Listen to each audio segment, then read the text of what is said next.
Shalom, selamat malam Bapak Ibu, saudara-saudari yang dikasihi Tuhan. Semua kita bersuka cita di dalam Tuhan, kita selalu semangat untuk kita terus diperlengkapi dengan pengajaran pada malam hari ini. Mari sebelumnya kita bertepuk tangan buat Tuhan Yesus. Sama-sama kita katakan pujian.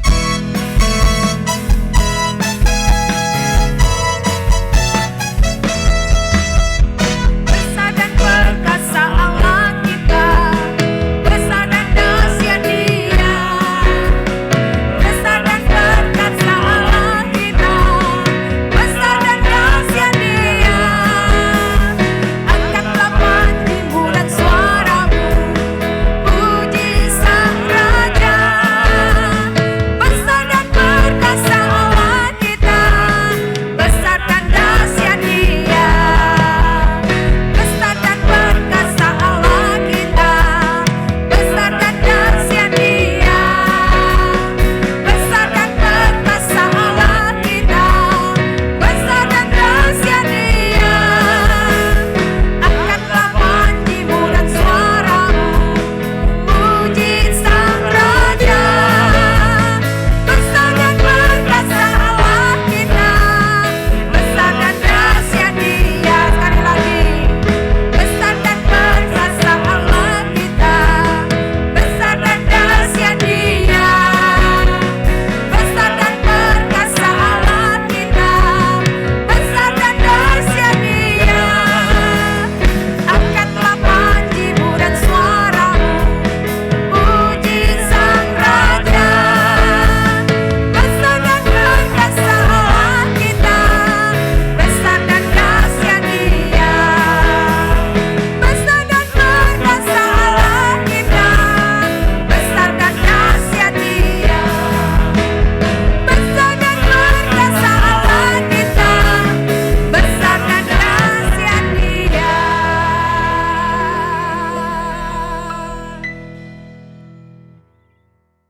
Shalom, selamat siang saudara-saudara terkasih semua dalam Tuhan Yesus Kristus. Patut kita bersyukur pada Tuhan atas kemurahannya, perlindungannya kepada kita semua, sehingga kita boleh berkumpul hari ini. Ya, kita akan membahas suatu atau belajar sesuatu yang mungkin kita sudah alami, sudah jalani, yaitu mengenai pernikahan yang tangguh. Apakah di sini ada yang belum menikah? Ada, di belakang sana ada. Jadi semua sudah dalam pernikahan. Baik, terima kasih kepada Pendeta Surya yang sudah mengundang kami untuk bisa hadir bersama-sama dengan saudara di tempat ini. Baik, jadi judul kita pada pembahasan kita bersama adalah menjadi pernikahan yang tangguh. Ya, seperti istri saya tadi katakan bahwa tidak tergoyahkan, artinya bahwa tidak akan rubuh. Walaupun ada kalau angin kencang goyang mungkin, tapi tetap kembali berdiri teguh. Enggak ada kita pernikahan yang sudah, apalagi kita ada yang 25 tahun, 10 tahun, pasti akan mengalami ya, di dalam kehidupan pernikahannya mengalami goncangan-goncangan. Saudara-saudara terkasih dalam Tuhan, tentunya kita semua ingin agar pernikahan kita dan rumah tangga kita adalah rumah tangga yang kuat, yang kokoh, yang bahagia, ya, yang tangguh. Dan kita tahu dalam firman Tuhan di dalam Lukas 11 ayat 17 mengatakan di situ sebab rumah tangga yang terpecah-pecah itu apa? Pasti runtuh. Pasti runtuh. Rumah tangga yang terpecah-pecah pasti runtuh. Jadi supaya bisa tangguh, ya, rumah tangga itu berarti tidak boleh terpecah-pecah. Nah, kalau kenapa ini bisa terjadi? Ayat Yohanes 10 ayat 10b mengatakan bahwa Yohanes 10:10b, pencuri datang hanya untuk apa? Mencuri, membunuh, membinasakan. Tapi aku, yaitu Yesus datang supaya mereka mempunyai hidup dan hidup dalam kelimpahan. Jadi itulah pekerjaan yang diinginkan atau tujuan daripada pencuri itu iblis, yaitu untuk mencuri kemuliaan, mencuri kesetiaan, mencuri kebahagiaan dari suatu rumah tangga. Ya. Bahkan dia ingin membunuh dan membinasakan. Tapi kita yang percaya pada Tuhan, mari Tuhan Yesus itu datang supaya kita semua boleh memperoleh hidup dan hidup dalam kelimpahan. Dan di dalam Mazmur 133 juga dikatakan, alangkah baik dan indahnya bila kita semua, saudara, satu keluarga, diam bersama dengan rukun. Diam bersama dengan rukun. Karena ada yang bersama tapi tidak rukun. Ya, nanti kita akan bahas itu ada. Ada yang bersama tapi tidak rukun. Tapi kalau kita bersama dan rukun, dikatakan di situ bahwa sebab kesanalah Tuhan akan memerintahkan berkat-berkatnya. Ya. Ada satu kisah seorang bapak yang sudah tua dan dia baru dioperasi, dijahit, dan dia pergi ke rumah sakit pagi-pagi untuk dilepaskan jahitannya, dan dia menunggu begitu lama di rumah sakit. Terus dia panggil suster, masih lama enggak? Terus susternya bilang, loh Bapak kenapa mau buru-buru, apakah ada appointment lagi berikut dengan dokter lain? Oh tidak ada appointment. Loh kenapa buru-buru? Saya harus pulang, saya harus datang ke rumah perawatan karena istri saya ada di sana. Saya harus makan bersama, makan sarapan pagi dengan istri saya. Terus susternya tanya lagi, emangnya kalau Bapak terlambat, apakah istri saudara akan ngomel atau apa? Oh enggak, dia pasti nggak akan ngomel. Loh kenapa emang dia nggak akan ngomel? Karena istri saya sudah 5 tahun, dia kena Alzheimer. 5 tahun kena Alzheimer sehingga selama 5 tahun tidak mengenal saya. Nah, susternya tentunya menjawab, loh justru kalau nggak mengenal kenapa Bapak harus buru-buru berada bersama istri di situ pagi? Ya memang dia jawab Bapak itu, memang istri saya tidak mengenal saya. Tapi saya tahu dan mengenal siapa istri saya. Nah itu adalah suatu gambaran tentang cinta kasih ya yang masih bernyala-nyala, masih luar biasa walaupun mereka sudah seperti itu. Ya, dan dapat dikatakan kalau seseorang sudah jatuh cinta atau cinta yang luar biasa, waktu, jarak, keadaan kesehatan itu tidak akan menggoyahkan cintanya itu. Ya, jadi itu namanya unconditional love, kondisi yang kasih yang tidak bersyarat. Lain kali kan kalau seseorang sudah sakit udah cintanya berkurang atau lain-lain. Tapi kembali bahwa Bapak ini dia bilang walaupun istri saya tidak mengenal saya, tapi saya tahu siapa istri saya. Karena dia mencintai, mengasihi istrinya luar biasa. Baik, itu baru permulaan. Yang berikut adalah kita masuk ke dalam materinya, menjadi pernikahan yang tangguh.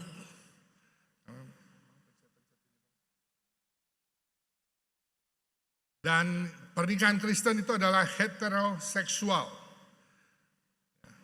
Heteroseksual. Prinsip ini menentang dosa homoseksual. Jadi ini mengenai pernikahan sejenis. Tadi sudah dikatakan istri saya bahwa Tuhan menciptakan laki-laki dan perempuan. Adam dan Eve. Bukan Adam dan Steve, bukan ya. Tapi Adam dan Eve, laki-laki dan perempuan.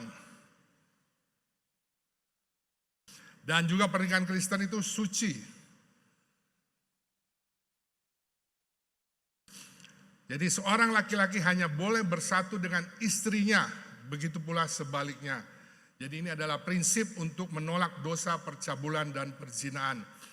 Dan pernikahan Kristen itu seharusnya, semestinya adalah seumur hidup. Karena pernikahan hanya dapat dipisahkan oleh kematian, sebagaimana Roma 7:23. Prinsip ini menentang dosa perceraian. Nah, pernikahan itu seumur hidup tapi tentunya tidak kekal. Karena di surga tidak ada perkawinan. Dan tentunya harus seiman. Ya, harus seiman. Karena kalau beda imannya pasti akan bisa berbeda selanjutnya. Dan harus meninggalkan dan menyatu. Ya, dan setara dan saling melengkapi. Saya tidak jelaskan begini karena ini ya semua ini ada di dalam materi saudara-saudara semuanya. Pada sini kali lebih enak lihatnya ya. Oke, lanjut. Kita skip aja ini. Ya ini ada di sini. Ya ini saya tekankan saja bahwa pernikahan ini tidak hanya urusan gereja, tapi juga urusan dengan pemerintah setempat. Ya, dan itu dikenal di Indonesia ada namanya prinsip HAM, ya, hak asasi manusia, ada hak asasi perempuan, dan ada hak anak. Ya.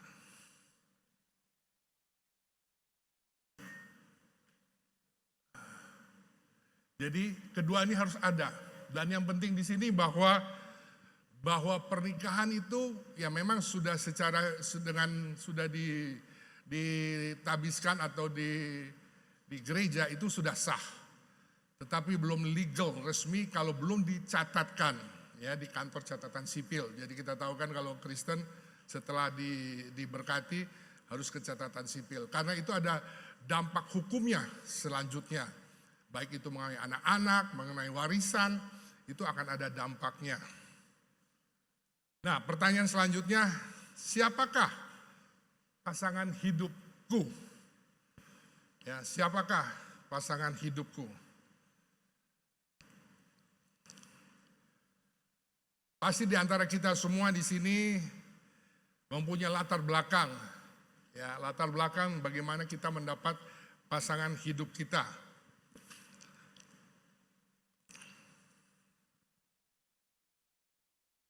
Perjalanan yang panjang ditentukan oleh langkah pertama. Ya, kalau kita misalnya saya mau ke sana.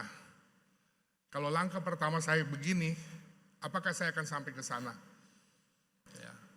Jadi perjalanan yang panjang kita dalam suatu pernikahan ditentukan oleh langkah pertama. Istilahnya dalam bahasa Palembang, do it right at the first time. Ya, lakukanlah yang benar di saat mula-mula. Ya. Nah, ada 7 kesalahan terbesar saat kita memilih pasangan hidup. Yaitu pertama, ya ini mungkin ada banyak, tapi ini yang saya catat atau mungkin cuma sedikit. Saudara tidak tahu tujuan saudara menjalin hubungan. Untuk apa seorang berhubungan? Tentunya harus punya tujuan. Ada orang yang mau berhubungan cuma mau pacaran saja, tapi tidak mau menikah, yaitu tujuan dia, mungkin. Tapi ada yang benar-benar mau berhubungan, tapi dengan catatan bahwa akan ada suatu pernikahan. Terlalu mengikuti norma-norma sosial dan budaya, misalnya. Jadi setiap, apalagi di Indonesia, banyak suku, ya ada norma-norma yang ada. Misalnya seperti, istri itu harus lebih muda misalnya. Ya, atau kalau karena kita dari suku A harus menikah calon pasangannya juga suku A. Nah, itu suka ada di dalam apa norma-norma atau budaya sosial dari suatu bangsa atau suatu suku.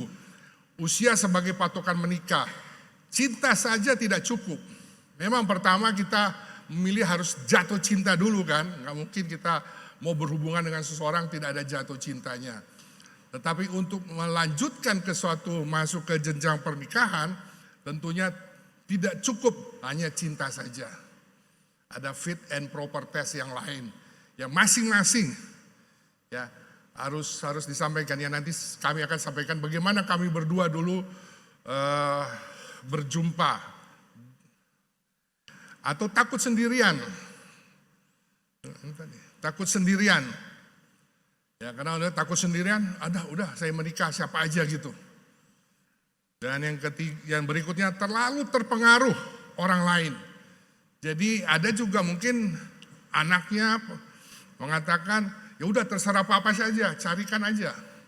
Nah ada yang seperti itu. Ya ada juga yang karena memang dari orang tuanya sendiri yang menetapkan antara orang tua dan orang tua. Nih kami jodohkan anak kami nih. Ayo menikah. Ada juga yang seperti itu. Sehingga mereka sendiri belum membangun perkenalan mungkin belum, cintanya mungkin belum. Ya. Tapi ada juga katanya yang berhasil setelah seperti itu. atau terlalu dangkal menilai. Ya, seperti tadi kembali bahwa di dalam masuk dalam suatu jenjang pernikahan tidak cukup. Ya, ada orang-orang kalau kita lihat baca atau apa, baru kenalan sebentar, semalam ketemu habis nonton bioskop, besok makan sekali lagi, baru oke, I love you, let's get married, misalnya begitu. Akhirnya mereka married, baru 2 hari mungkin married, sorry, I don't love you anymore, bercerai lagi. Ada seperti itu. Ya. Jadi terlalu gampang mulai, jadi bukan hanya kasih, bukan karena cinta, bukan hanya karena lihat badannya bagus atau dia apa gitu, ya. Harus dalam menilainya. Saya percaya kita semua sudah mengalami hal-hal seperti ini. Nah, pertanyaan berikutnya jadi, siapakah pasangan hidupku? Saya bisa katakan sini, your future success depends on your decision today. Masa depan saudara tergantung pada keputusan saudara hari ini. Apakah saudara ingin menikah? Menikah dengan siapa? Atau saudara, saya nggak mau menikah? Keputusan ini bisa berlaku kepada bidang apa saja di dalam kehidupan kita. Seorang harus punya tujuan. Ya, saya jalan ke depan tadi lihat ada buku di meja situ, Purpose Driven Life. Ya, itu purpose driven. Harus ada tujuan, kita di drive, kita didorong, kita digerakkan oleh suatu tujuan. Yang pertama adalah pilihlah orang yang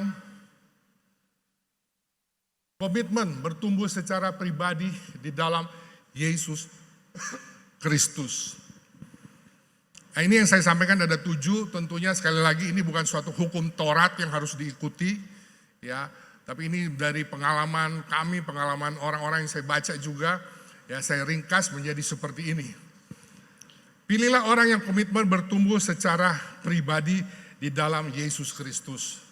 Ya tentunya kita ingin mendapatkan seseorang yang tidak hanya begitu saja imannya, tapi bersama-sama. Ya terus terang saya dengan istri saya yang lebih aktif ya di dalam kerohanian di gereja adalah istri saya. Saya mengikuti dan saya ikut. Ya, di awal saya mengikut bersama-sama ya dengan istri melayani karena masih umur berapa udah jadi guru sekolah minggu, terus sudah ini ya dan aktif di kaum wanita, di kaum muda dan saya mengikuti. Jadi saya melihat ini pertumbuhan dan saya juga perlu itu. Nah yang kedua adalah pilihlah orang yang visi hidupnya menyenangkan Tuhan. Ya tentunya kalau bicara visi, ya khususnya bagi wanita dalam memilih laki-laki tentunya harus tahu nih calon suami saya apa sih visinya ke depan. Dia mau bawa kemana nih rumah tangga kita ini.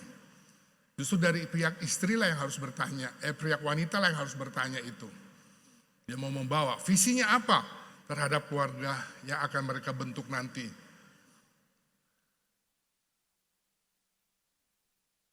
Pilihlah orang yang jujur dan setia. Ya ini sudah dasar ya, siapa saja tentunya ingin cari begini, orang yang jujur dan orang yang setia. Sekarang langkah soalnya mendapat orang yang jujur dan juga orang yang setia. Karena biasa sebenarnya masalah utama dalam suatu rumah tangga itu adalah ini, 2 ini. Tidak jujur dan tidak setia. Ya, masalah yang terjadi. 4, pilihlah orang yang dewasa dan bertanggung jawab. Jadi kalau namanya dewasa, belum berarti orangnya sudah umur 40 misalnya calon suami, berarti dia sudah dewasa, belum tentu. Tapi ada juga yang pria mungkin umur 25 tahun tapi sudah dewasa. Nah ini perlu masing-masing juga melihat. Ya apakah saudara ingin atau ya bukan saudara di sini sudah menikah semua ya, ingin menikah tentunya kedewasaan itu juga perlu. Berikut adalah pilihlah orang yang gambar dirinya sehat. Artinya di sini dia tahu siapa dirinya. Ya, kalau ditanya, kamu mau makan apa? Misalnya, terserah kamu aja. Berarti dia tidak punya punya dirinya dia nggak tahu sendiri. Tapi kalau dia bilang, saya sukanya makanan ini, makanan itu misalnya. Kamu mau warna apa baju ini? Terserah mama, terserah kamu apa saja gitu. Ya, harus ada. Itu salah satu contoh di dalam menilai orang yang mempunyai dirinya sehat. Sehingga kita tahu dia apakah pelin-pelan atau dia punya suatu ketegasan, suatu tujuan di dalam kehidupannya. Pilihlah orang yang sikapnya positif terhadap hidup ini. Ada orang kan yang biasanya ya kita melihat baru kita kenal, misalnya kenal seseorang, baru kenalan, tahu-tahu udah cerita macam-macam, keluhan, wah si ini. Ya. Atau wah ada dia menunjukkan rasa dendam, rasa iri hati, udah dicerita begitu. Nah bayangkan kalau seandainya kita yang belum menikah terus mendapat calon kita pasangan yang seperti itu. Ya, apakah kita akan menikah dengan dia? Sikapnya itu semua salah. Ya, tidak ada sikap positif terhadap suatu kehidupan ini.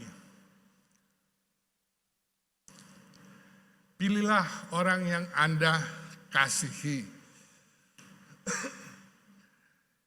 Ini yang paling utama, kasihlah yang akhirnya membawa kita masuk ke dalam pernikahan. Ya seperti tadi kisah bapak tua tadi, kasihnya tuh dari kasih awalnya sampai dia sudah tua, istrinya sakit, tetap kasihnya masih bergelora terhadap istrinya. Sehingga saya bisa katakan, ya, kita mungkin ada anak-anak yang akan menikah. Tanpa rasa kasih, jangan pernah melangkah dalam pernikahan jika hanya harus terpaksa. Ya. Ingatlah bahwa memilih pasangan hidup dengan baik dan benar merupakan salah satu keputusan terpenting yang Tuhan percayakan kepada kita. Tuhan kan memberikan pada kita yang disebut dengan free will, kehendak bebas, memilih dengan bebas. Kita yang memilih. Ya memang ada yang mengatakan jodoh itu dari Tuhan. Ya memang Tuhan akan menciptakan atau membawa seseorang sehingga kita bisa mungkin berkenalan dengan seseorang melalui apa yang Tuhan atur begitu, bisa saja. Ya, tetapi kita yang memilih. Tuhan hanya membiarkan. Ya, kalau sudah lanjut di dalam pernikahan dikatakan kita yang memilih, Tuhan yang mempersatukan di dalam peneguhan nikah. Tanpa kasih, jangan pernah melangkah ke dalam pernikahan yang kudus jika hanya karena terpaksa. Ya. Apakah nanti pertanyaan setelah selesai ini atau di tengah saya stop mau tanya bagaimana? Bebas? Bebas. Ada yang mau bertanya sampai ini? Atau mau tunggu selesai? Baik, tarik napas sedikit. Ya. Jadi ini nanti materi saya ada dua sesi, karena dikatakan ada 2 sesi. Jadi saya nggak tahu yang sesi kedua apakah sudah dibagikan, tapi ini bahan ini sesi pertama. Cukup banyak, jadi saya tidak bisa satu-satu. Cuman buat saya, kalau memberikan cuman sepotong-sepotong nanti tidak tahu ujung-ujungnya atau benang merahnya. Jadi yang saya berikan memang banyak, tapi saya tidak akan jelaskan satu persatu. Itu bisa sampai malam nanti. Jadi saudara ini hanya materi, saya jelaskan saudara bisa belajar lagi nanti. Nah ini ada satu kisah.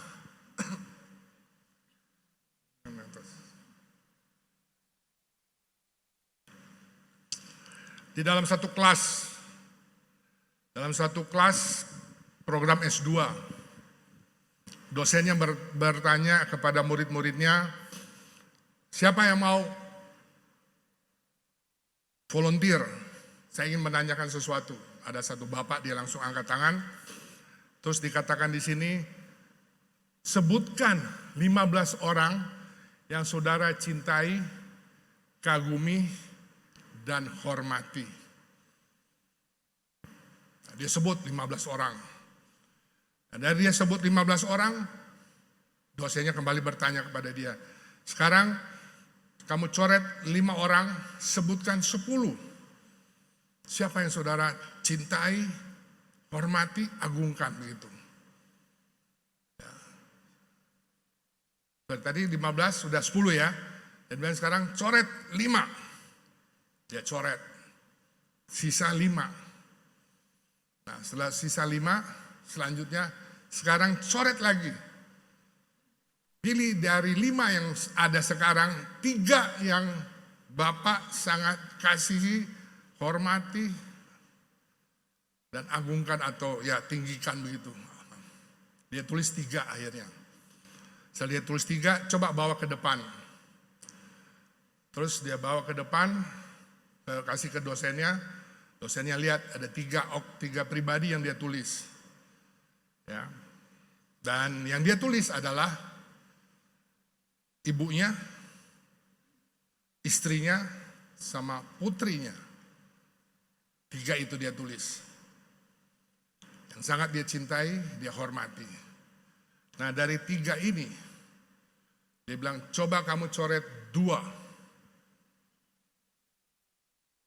Nah jika saudara yang ditanya seperti itu, ya kalau yang wanita mungkin ya tadi, bapaknya, suaminya, putra tunggalnya misalnya. Nah, saudara dipilih dari 3 yang saudara tulis ini, coret 2. Ada yang bisa jawab? Ada yang mau jawab? Siapa yang saudara coret? Atau siapa yang saudara sisakan?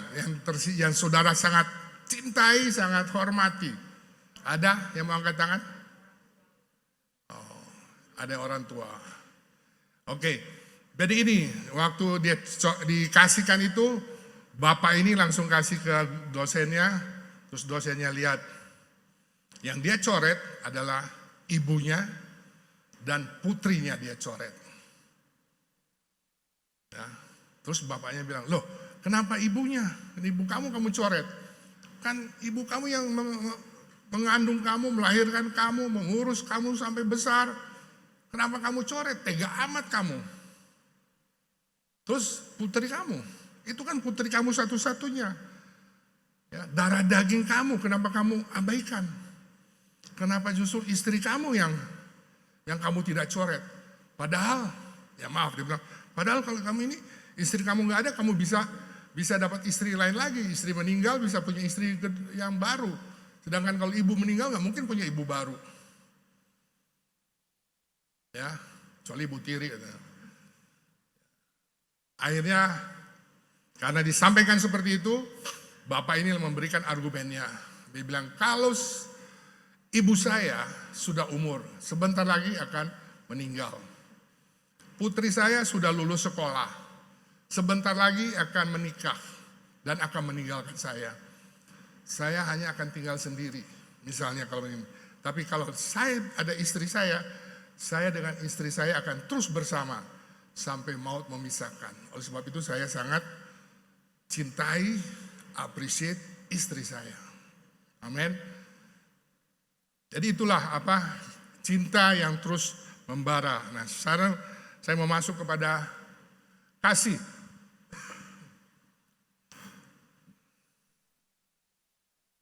Kasih adalah dasar daripada pernikahan Kristen atau kehidupan keluarga. Ya kita semua tahu itu namanya kasih agape. Ya saya tidak akan menjelaskan kasih agape, storge, filia, eros. Saya tidak, semua pasti sudah tahu itu. Tapi kembali kepada kasih agape. Ini adalah kasih Allah kepada manusia, kasih Allah kepada kita semua. Dan kita tahu kasih Allah itu adalah yang benar-benar kasih yang tanpa syarat. Kasih yang mau berkorban, kasih yang mau menerima, memberi. Ya, kasih yang mau memberi. Apapun dia walaupun kekurangan, tapi karena dia kasih, dia mau berkorban, memberikan sesuatu. Nah, berikut ya ini yang saya dapat di dalam statistik sumber Kepala Pusat Litbang Kementerian Agama Republik Indonesia. Dikatakan di situ bahwa penyebab daripada kasus perceraian di Indonesia itu adalah nomor 1 yang paling tinggi adalah ketidakharmonisan atau ketidakintiman hubungan suami dan istri. Ya, ini berbicara mengenai hubungan suami istri. Ya, ini bisa masuk di sini juga KDRT. Ya, kekerasan dalam rumah tangga. Ya, kalau ada KDRT berarti hubungannya kan sudah tidak benar. Ya. Yang kedua adalah suami yang tidak bertanggung jawab. Sebenarnya ini juga bisa masuk dalam KDRT, karena dalam KDRT juga suami yang menelantarkan istri itu ada hukumnya juga itu. Ya, suami itu tidak boleh menelantarkan istri. Misalnya keadaan di rumah tangga memang perlu kebutuhan keuangan. Terus istrinya cuma diberikan kayak jatah oleh suaminya, misalnya sekian per bulan, nggak cukup. Terus istrinya mau kerja, nggak boleh kerja. Nah, itu boleh katakan masuk dalam kategori KDRT itu. Yang ketiga adalah tekanan ekonomi. Ya, ini mungkin dibuat di tahun sebelum pandemi 2018 atau 2019. Mungkin kalau sekarang dilakukan survei, mungkin ekonomi ini mungkin lebih tinggi lagi naik. Karena dengan situasi pandemi ini, ya kita tahu itu memberikan suatu dampak yang luar biasa kepada tidak hanya ke ekonomi juga berdampak kepada keluarga dan pasangan suami istri. Dan penyebab yang berikut adalah gangguan pihak ketiga. Ya, will dan pill, wanita idaman lain, pria idaman lain. Nah, itu yang dampak berikutnya, penyebab berikutnya. Dan yang terakhir adalah kecemburuan. Nah, dari ini ya kita akan lihat kepada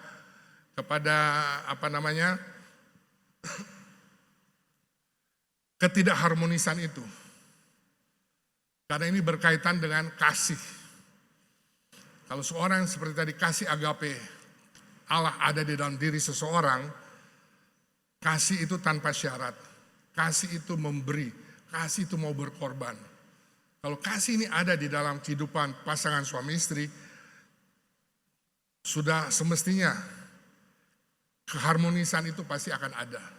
Ya, keharmonisan itu pasti ada dan tentunya suami istri itu akan bahagia. Kalau ada kasih agape yang menguasai, memenuhi satu pasangan suami istri. Nah, di dalam firman Tuhan 1 Petrus 4 ayat 8 dikatakan di situ, tetapi yang terutama kasihilah sungguh-sungguh seorang akan yang lain, sebab kasih menutupi banyak sekali dosa. Kasih menutupi sekali banyak dosa. Love covers everything. Yohanes 13, aku memberikan perintah baru kepada kamu, yaitu supaya kamu saling mengasihi, sama seperti aku telah mengasihi kamu.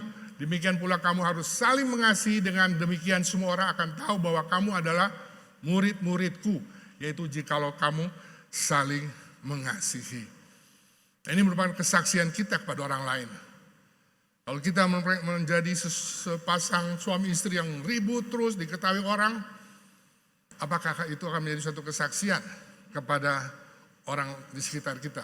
Apakah kita bisa memenangkan jiwa mereka bagi Tuhan? Ya. Tapi kalau kita menunjukkan sebagai suatu keluarga, sebagai suami istri, saling mengasihi, itu saja sudah seperti menyampaikan Injil kepada mereka. Karena orang kan kalau bilang, oh orang Kristen, pasti hubungannya itu pada kasih kan. Selalu ada hubungannya ke kasih, kalau Kristen itu kasih selalu ini. Tapi kalau mereka melihat tidak ada kasih di dalam diri kita, mana mereka mau terima Tuhan Yesus. Di dalam Matius 22, 37-40 dikatakan, jawab Yesus kepadanya, kasihilah Tuhan Allahmu dengan segenap hatimu, dan dengan segenap jiwamu, dan dengan segenap akal budimu. Itulah hukum yang terutama dan yang pertama. Dan hukum yang kedua yang sama dengan itu ialah, kasihilah sesama manusia seperti dirimu sendiri. Pada kedua hukum inilah tergantung seluruh hukum Taurat. Ini adalah hukum yang utama. Ya, kasih kepada Allah pencipta dan kasih pada sesama. Nah, ini yang berikut adalah penting di sini bahwa semakin intim, nah lihat gambar ini suami istri dan Allah. Semakin intim masing-masing pasutri, pasangan suami istri dengan Allah, dengan Tuhan, maka hubungan pasutri pasti juga semakin intim. Benar gak ini menurut saudara? Atau ada yang mau bilang, gak betul itu Pak. Bagaimana menurut saudara? Kalau kita misalnya saya dan istri saya, kita lagi ribut misalnya, tetapi saya pribadi, istri pribadi dengan Tuhan, mempunyai kehubungan yang akrab, intim, berdoa dengan Tuhan, baca firman Tuhan, apakah hubungan ini akan tambah rusak atau malah menjadi dipulihkan kembali? Nah, kami mengalami sendiri, ya kita bukan berarti saya bisa sampaikan begini bahwa saya pernikahannya oke-oke aja, enggak. Kita juga mengalami masalah-masalah dalam kehidupan pernikahan. Ya, mengalami seperti itu, khususnya mengenai mungkin sikap saya, atau misalnya kalau saya itu dulu kalau ada istri saya nggak suka atau marah, saya lebih cenderung diam. Ya, cenderung diam. Biasa laki-laki kan suka cenderung diam. Ya, kalau istri bilang jangan diam, lebih baik ngomong gitu katanya, nggak boleh diam. Ya, dan kami juga selalu bersepakat bahwa masalah boleh ada, perselisihan boleh ada. Ya, apalagi kalau kita ya karena sama-sama hamba Tuhan, dan kali juga soal teologi kita bisa berdebat berdua. Ya. Itu saja sudah bisa berdebat itu kan kali. Nah, jadi tapi kami punya kesepakatan bersama bahwa setiap perselisihan, perbedaan pendapat harus terselesaikan atau diselesaikan sebagaimana firman Tuhan katakan kapan? Nah, sebelum matahari terbenam.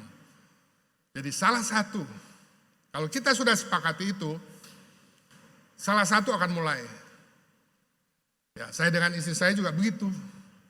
Tapi kebanyakan saya sih ya. Ya kalau misalnya sudah ini saya langsung mau gimana langsung pegang gitu. Ya udah langsung cair. Ya disamperin pegang udah. Atau saya datang misalnya udah sore jam, misalnya kan nggak boleh matahari terbenam. Ntar malam makan apa nih? Nah gitu. Ya udah. Langsung balik dulu ke situ sebentar. Ya habis kamu gini. Tapi habis itu udah selesai. Jadi seperti itu. Karena sesuatu yang ya itu firman Tuhan itu benar. Karena kalau itu dibiarkan, sesuatu masalah kecil dibiarkan kan lama-lama menjadi bukit pecah. Nah itu yang akan repot. Nah, karena ini ada kaitannya dengan kasih, saya juga bisa analogikan juga. Ya, ada ayat mengatakan iman, pengharapan dan kasih. Kalau suami istri mempunyai iman yang sama kuat kepada Tuhan, pasti apapun masalah dalam rumah tangga, itu akan bisa terselesaikan. Ya, kesepakatan kan Tuhan bilang, 2 atau 3 orang lebih bersepakat dalam namaku, ya, aku ada di situ hadir. Jadi minimal kan suami istri. Kalau suami istri punya iman yang sama kuat kepada Tuhan, pasti masalah yang akan timbul di dalam rumah tangga, dalam keluarga, kalau 2 bersepakat punya iman yang sama kepada Tuhan, pasti Tuhan akan jawab. Tapi kalau misalnya saya beriman, istri saya nggak beriman, enggak itu nggak mungkin, nggak bisa begitu. Ya nggak terselesaikan masalah tersebut. Ya, iman, pengharapan, dan kasih. Pengharapan juga. Masing-masing berharap pada Tuhan. Jangan saya berharap atau istri berharap pada Tuhan, saya berharap pada mertuanya misalnya, atau pada orang tua saya. Enggak, harapan kita benar-benar hanya kepada Tuhan. Ada yang mau bertanya sejauh ini?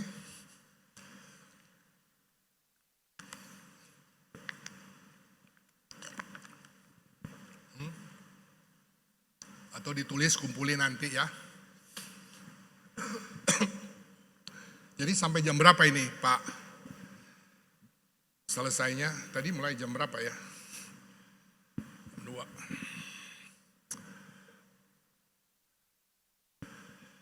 Oke, ini semua kita tahu ayat ini. 1 Korintus 13 ayat 1 sampai 3. Mohon izin, mungkin akan lebih baik kalau saudara bisa baca bersama-sama. Ya, 3, 2, 1.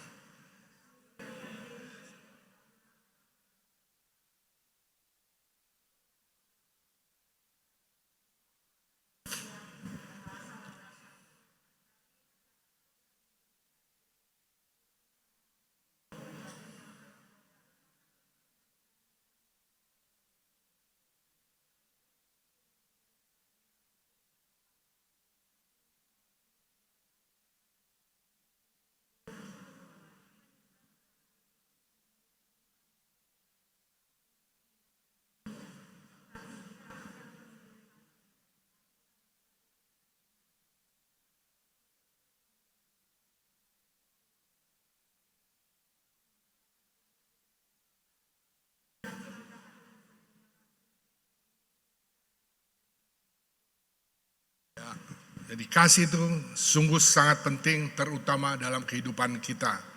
Tanpa kasih, kita ibaratnya sama dengan gong yang berkumandang dan canang yang bergelincing. Tanpa kasih, kita juga sama sekali tidak berguna. Dan tanpa kasih juga, atau tidak mempunyai kasih, tidak ada faedahnya bagi kita semuanya. Jadi kasih itu sangat penting. Ya, lanjut sampai ayat 7, bisa baca lagi, kasih apa itu? Bisa baca bersama-sama, kasih itu sabar.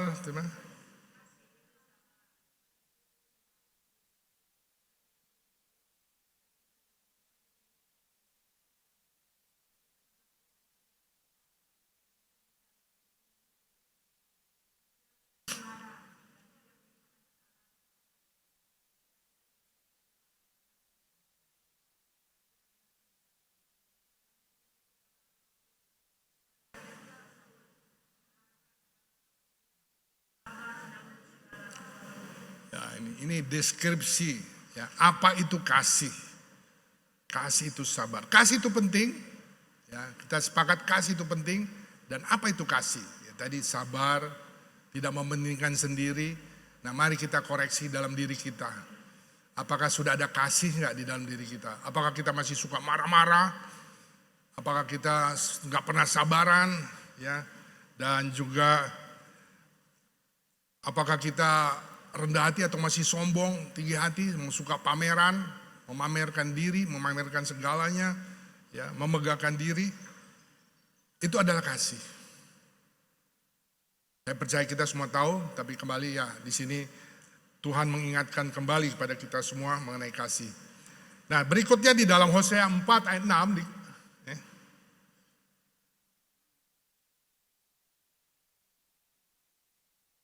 Hosea 4 ayat 6 dikatakan, umatku binasa karena tidak mengenal Allah. Karena engkaulah yang menolak pengenalan itu, maka aku menolak engkau menjadi imamku. Dan karena engkau melupakan pengajaran Allahmu, maka aku juga akan melupakan anak-anakmu. Ya. Umatku binasa karena kita tidak mengenal Allah. Allah itu adalah kasih. Allah itu adalah kasih. Kalau kita benar mengenal Allah, berarti ada kasih di dalam diri kita.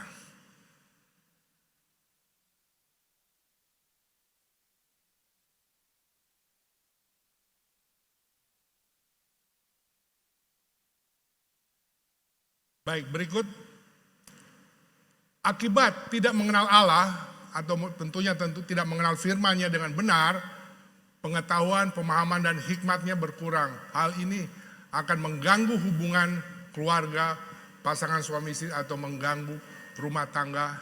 Maka kalau ada hal ini terjadi, ya, bahwa satu keluarga atau suami istri tidak dekat dengan Tuhan, tidak tertanam di dalam Tuhan Yesus sebagai pokok anggur yang benar, sehingga firman-Nya tertanam dalam diri kita.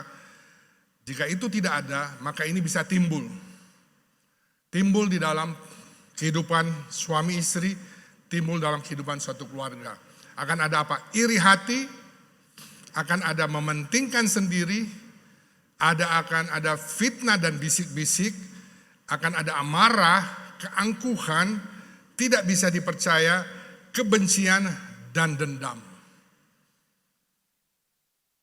Jadi kalau ibaratnya seorang dokter diagnosis seseorang, kalau dia melihat, oh ini sakitnya apa ini? Iri hati, sakitnya mementingkan diri sendiri, sakitnya ini, kelihatan ini yang dibaca sesuai laboratorium.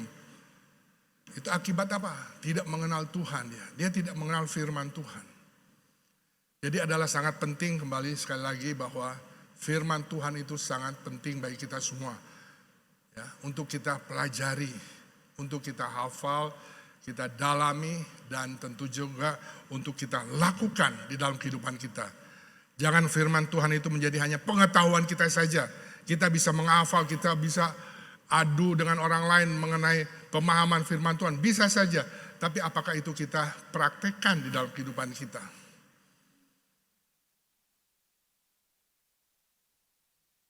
Ada seorang mungkin saudara kenal Smith Wigglesworth. Ya, dia pahlawan iman dari Inggris. Dia seorang tukang ledeng, tapi dia melayani dan sungguh luar biasa pelayanannya. Kalau katanya ke rumahnya itu nggak ada buku-buku lain, cuma ada Alkitab. Itu saja yang dia pelajari. Dan mujizat-mujizat yang terjadi melalui pelayanannya, baik yang sakit disembuhkan, yang sudah meninggal pun bangkit hidup kembali, luar biasa. Dan ada satu statement yang dia sampaikan. Dia katakan, Allah berfirman, aku percaya, habis perkara. Allah berfirman, aku percaya, habis perkara. Jadi benar-benar dia sangat mengimani apa yang firman Tuhan katakan. Dia tidak akan bertanya-tanya, kenapa begini? Enggak mungkin, masa firman Tuhan katakan, kalau orang pukul pipi kanan kita, kita kasih pipi kiri kita misalnya. Enggak benar, itu hanya berlaku zaman dulu, sekarang enggak bisa begitu. Ya, seperti itu. Karena kita sudah memakai akal kita. Ya, itu lain lagi. Oke, jadi ini kembali bahwa kita harus mengenal firman Tuhan. Karena di dalam suatu rumah tangga, ya biasa kan setelah diteguhkan dalam pernikahan oleh gembala, pendeta yang menikahkan diberikan biasanya Alkitab. Ya kan, kepada yang baru menikah. Artinya apa? Yang tadinya sendiri-sendiri belajar firman Tuhan, sekarang sama-sama belajar firman Tuhan. Bukan artinya sama-samanya, tapi firman Tuhan ini harus dipelajari, harus didalami.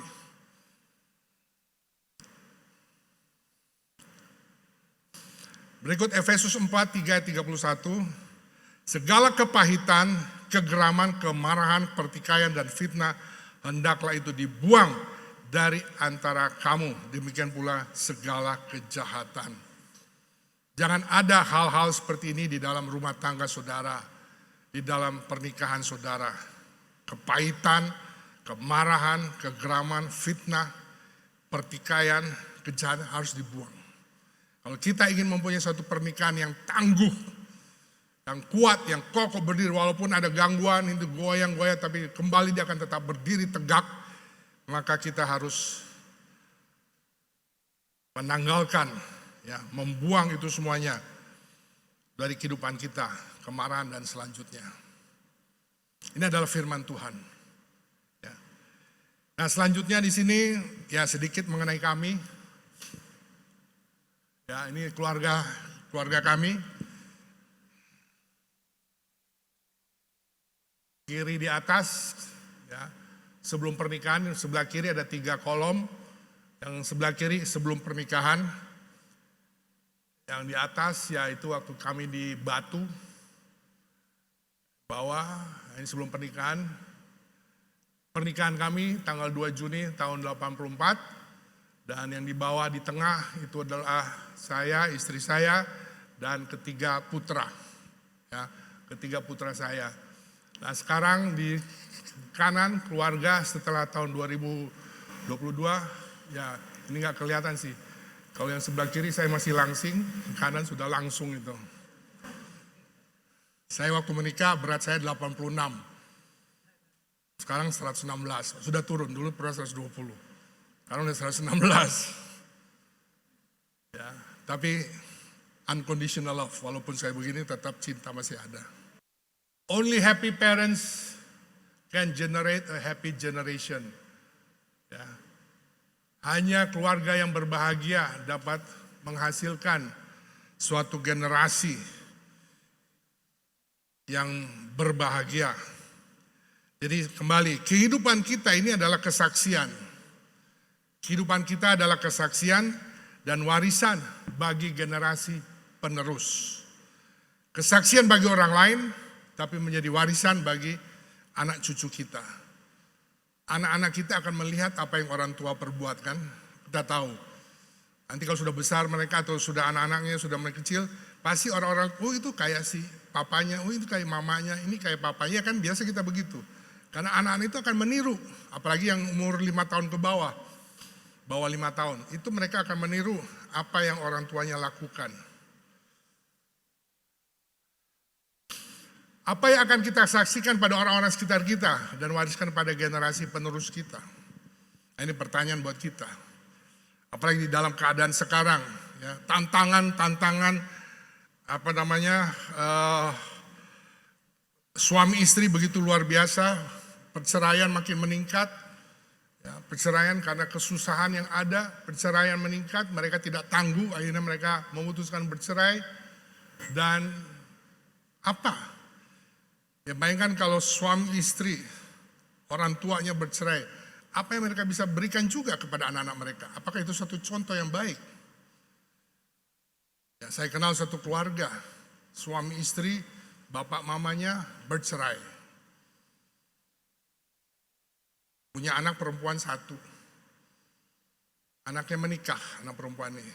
Sudah menikah, sudah punya anak, mamanya bercerai dengan itu, kawin lagi. Jadi apa yang kita generasi ini bagaimana?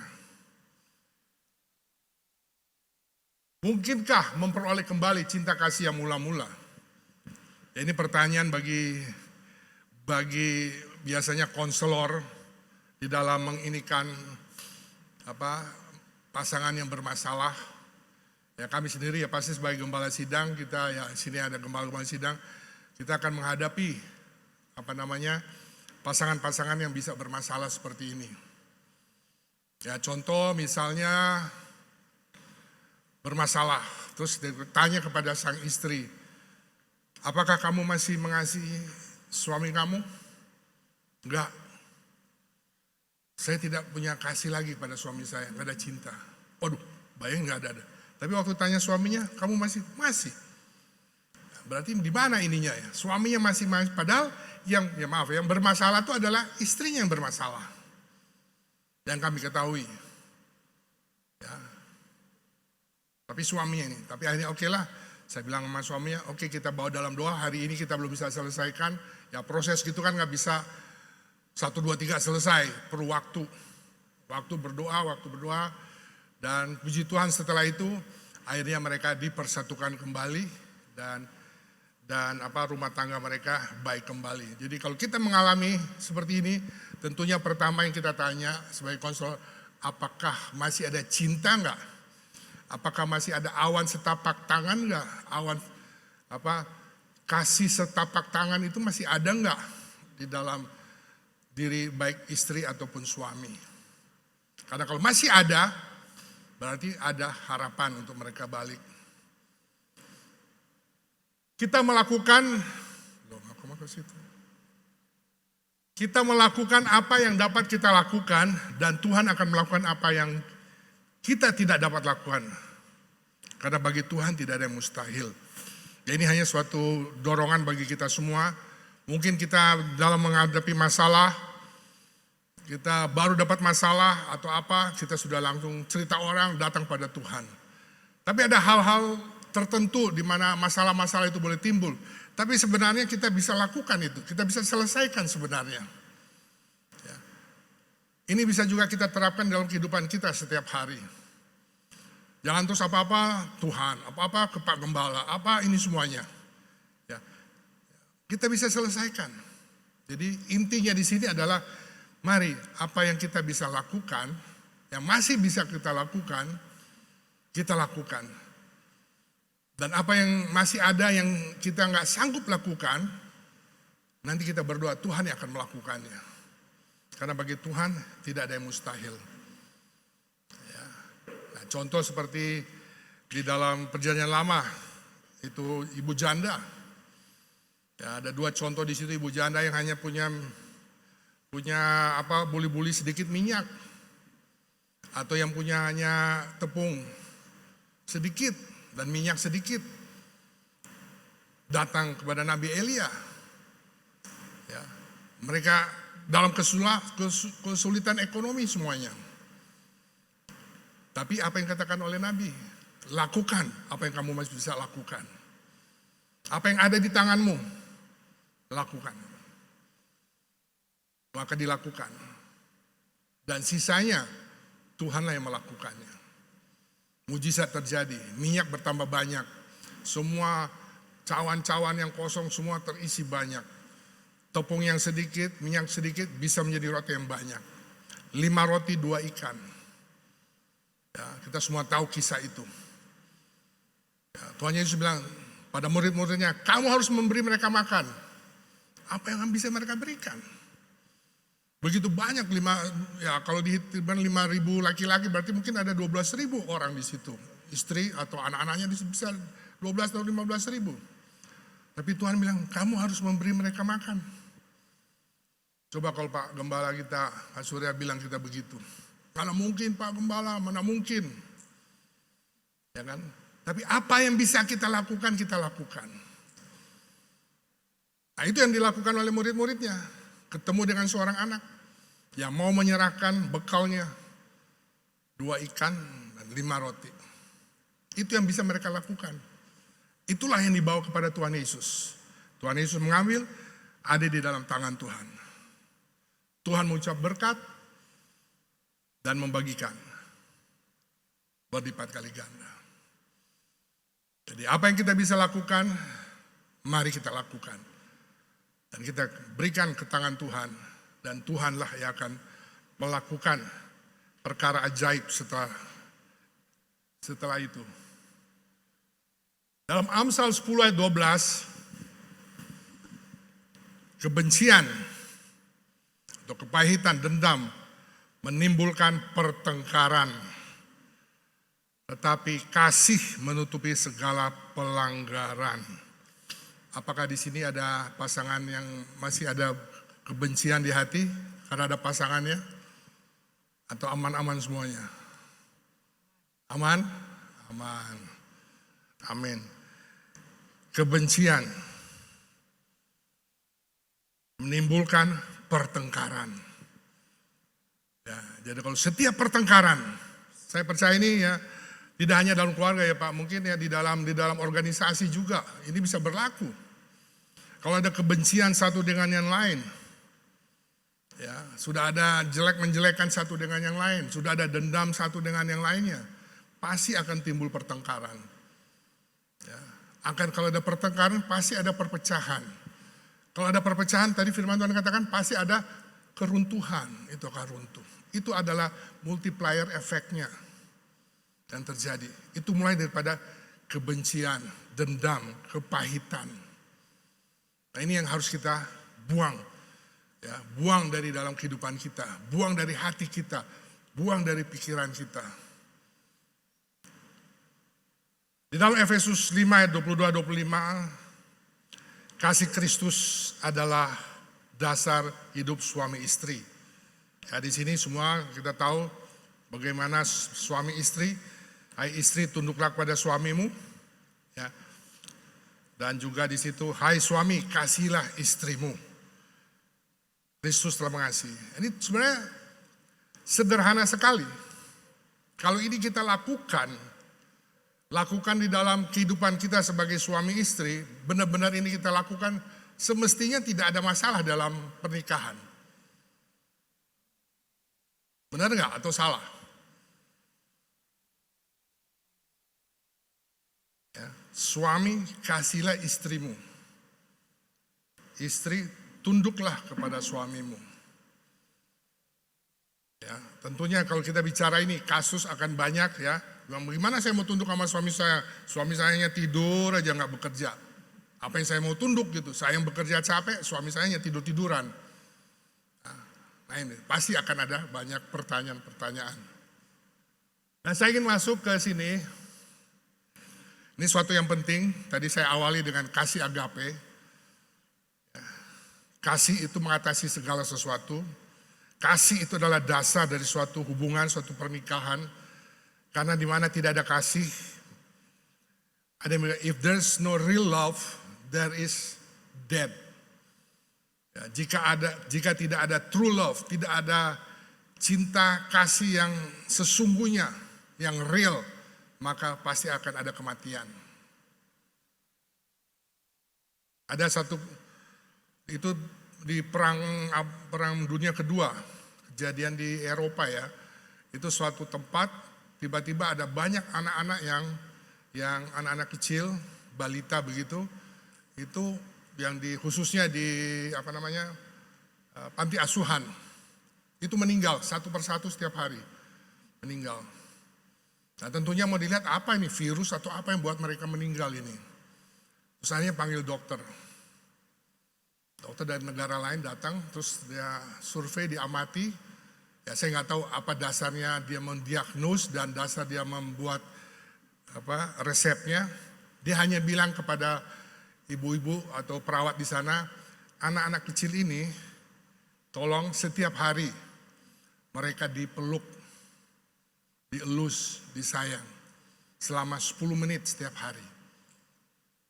Ya. Nah itu mereka lakukan. Dan seminggu setelah itu, 10 hari seminggu setelah itu, satu persatu sembuh. Itu hanya karena love ya, yang diberikan, belas kasihan, love yang diberikan kepada anak-anak itu. Ya kita kan ya ini ibu-ibu ada ya, saya tahu ya istri saya waktu melahirkan ketiga anak saya ada di sampingnya melihat proses kelahiran. Saya ada di samping dan terus langsung oleh dokter pak susternya, dokternya langsung ditaruh di atas sini. Ya kan, ibu-ibu yang sudah melahirkan pasti begitu kan, bayinya itu ditaruh di sini, dipeluk, ya dipeluk. Nah demikian juga anak-anak kita, ya walaupun sudah besar, kita juga harus peluk mereka. Ya, suami istri juga. Apalagi suami istri harus sering peluk-pelukan. Ya betulnya jangan peluk-pelukan di mall terus peluk-pelukan enggak, tapi ada itu harus ada. Body touch itu sangat ini sekali. Ya, saya minggu depan ya akan ada kita acara lansia Jawa Barat, semua pendeta yang lansia di atas 60 itu bikin retreat, kita kumpul. Nah, ini baru sekali dibikin ini. Jadi bayangin lansia tuh suruh ngumpul semuanya. Ya ini satu hal yang ingin kami sampaikan. Karena biasa satu udah lansia udah nggak mau, pegangan aja udah nggak mau. Kalau jalan aja udah jalan sendiri-sendiri gitu. Ya kami berdua, tapi lain kali nggak tiap hari, lain kali lupa. Tapi ada hal-hal di mana kita duduk, di mana kami berdiri, berjalan, pegangan tangan. Ya biasa kalau orang baru pertama terus jatuh cinta bilangnya apa? I love you kan? I love you kan? Nah, waktu berjalan, coba yang suami istri, pegangan tangan. Coba suami istri sini, pegangan tangan begini. Nah, sambil jalan. Terus kasih kode gini, I love you. I love you. Sambil jalan, terus. Pas lagi jalan gini, terus duduk, ya salah satu siapa saja. I love you. Nah, itu sesuatu yang akan merekat ya, hubungan itu akan merekat. Kelihatannya sederhana, tapi itu adalah sesuatu yang penting juga. Karena sekali lagi komunikasi, body touch itu sangat penting di dalam kehidupan pernikahan. Nah di sini saya ingin menyampaikan pada kita semua bahwa ini yang disebut dengan segi cinta Sternberg, segitiga kasih cinta. Ya.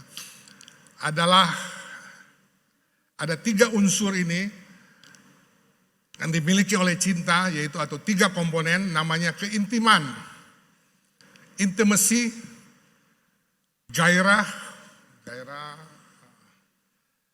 passion, dan komitmen. Ketiga ini harus ada, atau inilah yang ada namanya kasih. Dan saya mengatakan ini bahwa hal ini bisa diterapkan juga di dalam pekerjaan kita. Ketiga ini harus ada. Misalnya begini, di dalam kita bekerja, bayangkan kalau kita punya pegawai, ya, dia komitmen datang ke kantor. Dia intim dengan rekan-rekan pekerjanya. Tapi dia malas, nggak ada gairah kerja. Ya kan? Ada kan yang seperti itu. Tapi kalau kita punya pegawai yang berkomitmen, jam 8 ceklok pagi dia ini sampai di kantor, dia ini dengan intim kerjasama dengan teman-temannya, semangat bekerja, rajin. Kamu mari saya bantu kamu gini. Pasti dia luar biasa, ya kan? Karena ketiga ini ada. Itu baru dalam pekerjaan. Dalam bisnis juga bisa seperti itu. Rekan kerja, mitra bisnis, yang satu bersemangat bekerja, yang satu cuma nunggu dividen atau tunggu keuntungan aja, yang lainnya kerja. Dia sih komitmen taruh duit, dia taruh duitnya. Dia juga intim hubungan, tapi semangat kerjanya nggak ada, dia kerja yang lain, temannya yang harus kerja. Ada yang seperti itu juga. Nah, di dalam keintiman ini, di sini disebut bahwa ada komponen emosional, meliputi kedekatan diri yang mengarah pada hubungan kehangatan dan kepercayaan. Nah, berbicara dengan kepercayaan, trust. Ya, di dalam kita semua rata-rata mungkin pedagang, pengusaha, trust itu kan penting. Ya kan? Kalau zaman sekarang kan terima barang, terima ini, bayar, wah mesti pakai kertas ini, cap, apa semua. Kalau yang saya dengar zaman dulu enggak kan, terima udah cuma kertas mungkin sudah sobekan, udah tulis, udah terima, udah itu sudah sah itu. Dulu karena saling percaya. Sekarang pun dengan begini bisa aja bohong itu. Ya, ada juga yang katanya laporan keuangan bank keluar bisa bohong juga itu, bisa dimanipulasi itu. Padahal diklikan karena sudah nggak ada trust di sini. Nah itu dalam rumah tangga juga trust itu sangat penting. Kalau kita sudah tidak percaya pasangan kita, bagaimana jadinya? Kalau kita sudah tidak percaya anak kita anak-anak tidak percaya lagi sama orang tua. Ini akan menjadi repot. Jadi ini baru satu bagian daripada satu komponen, yaitu keintiman. Ya, dengan kita trust pasti akan ada keintiman. Yang komponen berikut adalah gairah atau nafsu. Nafsu dalam arti positif ya. Adalah komponen motivasional yang didasarkan pada dorongan dari dalam diri yang berhubungan dengan hasrat fisik dan seksual. Itu adalah gairah. Saya tidak perlu jelaskan, saudara pasti lebih ahli dari saya. Yang ketiga adalah komponen komitmen, yaitu komponen yang berkaitan dengan pola pikir, meliputi keputusan untuk mencintai dan tetap bersama dengan orang yang dicintai. Ya, komitmen. Ya di dalam pacaran kan lain kali pacaran terus tapi nggak komit untuk mau menikah. Sampai salah satu bilang, kamu mau menikah sih, komit nggak mau menikah? Tak dulu, pikir dulu, berdoa dulu. Ya kan suka begitu, padahal sudah lama pacaran. Karena ini juga suatu yang penting, komitmen. Nah, bagaimana penerapannya?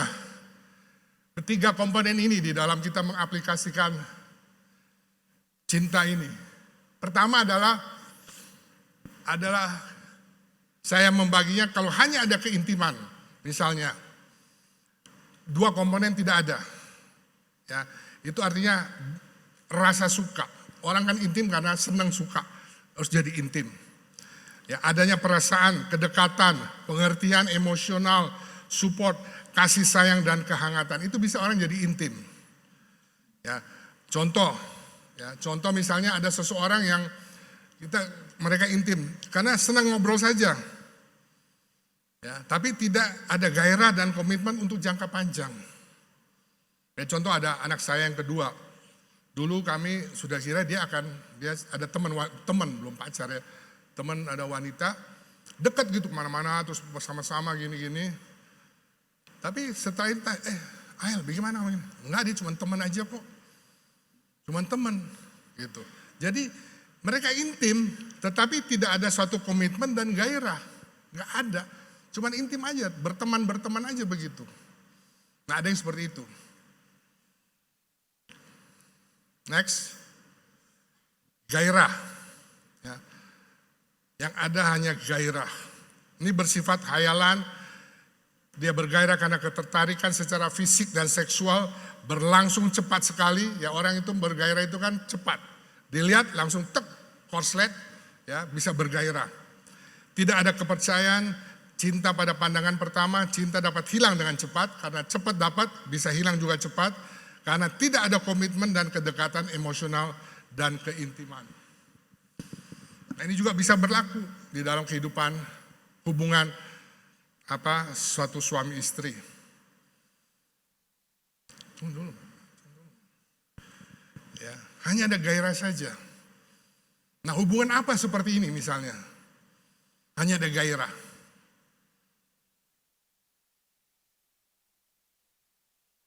Ya maaf, hubungan yang di luar nikah. Hubungan seorang dengan penjual seks misalnya. Ya kan, gairah kan? Laki gairah pada wanita atau wanita gairah pada laki. Tetapi apakah ada keintiman? Enggak ada kan? Asal gairahnya sudah terpuaskan, sudah selesai. Tapi tidak ada keintiman, tidak ada komitmen juga. Nah, ini ada hubungannya seperti ini juga. Berikut, komitmen. Nah, ini yang banyak terjadi. Ini banyak terjadi yang saya amati di dalam pernikahan Kristen juga terjadi ini banyak. Kan hanya maut yang akan memisahkan, ya kan? Jadi mereka tetap berkomitmen satu. Ya. Nah, komitmen itu cinta yang kosong yang ada hanya komitmen. Ya, istilahnya ketika tangke emosi kan keintiman kosong, maka perasaan cinta itu hilang. Komitmen yang kuat untuk mempertahankan hubungan pernikahan itu yang ada, karena tidak boleh bercerai. Ya. Dan ini yang terjadi, pasangan bisa hidup serumah tapi tidak sekamar. Ada begitu, ada. Ya di sini tidak ada jemaat begitu. Tapi ada yang seperti itu. Ke gerejanya sama-sama, oh suami istri pak ini, ibu ini, naik mobil sama-sama. Tapi setelah selesai gereja pulang. Ya, mungkin istrinya turun atau suami yang turun, salah satu pergi lagi. Balik pulang ke rumah, ya. Bisa yang satu istri masuk ke kamar sini, yang suami masuk ke kamar situ. Itu masih bagus di dalam satu rumah. Ada yang enggak udah beda rumah? Ada juga yang begitu. Ya, jadi sudah ada juga sekarang boleh katakan ya seperti perceraian, karena tidak boleh bercerai kan. Jadi akhirnya mereka berpisah, pisah rumah. Ada pasangan seperti itu. Yang ada hanya tinggal komitmen saja. Ya. Komitmen ini lebih banyak terjadi berlaku kepada orang yang sudah menikah. Karena mempertahankan hanya maut yang memisahkan dan tidak boleh bercerai. Jadi tapi sudah tidak ada cinta lagi, tidak ada kasih, tidak ada gairah lagi. Nah bisa juga digabung dua ini. Hanya ada keintiman dan gairah. Tadi satu-satu komponen. Ini dua komponen yang ada terjadi. Jadi dalam konteks ini hanya ada gairah dan keintiman. Ini namanya cinta yang romantis. Adanya kedekatan emosional dan ketertarikan seksual, namun tidak memiliki komitmen untuk serius masuk ke dalam pernikahan. Pasangan saling tertarik secara fisik, merasa seperti sahabat akrab, dan mereka bisa menghabiskan waktu bersama dengan nyaman. Ini contoh adalah perselingkuhan, kumpul kebo, atau ada yang katakan pacaran tapi sudah melakukan hubungan suami istri. Nah ini banyak terjadi juga, ya pacaran tetapi mereka sudah melakukan hubungan suami istri. Yang ada hanya keintiman dan gairah, dekat memang ngobrol komunikasi, gairah punya ini. tapi tidak komitmen untuk menikah. Nah, ini ada juga. Berikut adalah cinta karib. Ada hanya komitmen dan keintiman. Adanya kedekatan emosional, tetap ada komitmen. Nah, ini ditemukan pada hubungan nikah yang sudah lama.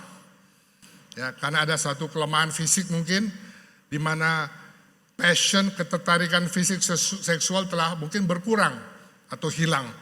Tetapi masih ada ikatan emosional ya, yang dalam dan intim dan komitmen untuk tetap bersama.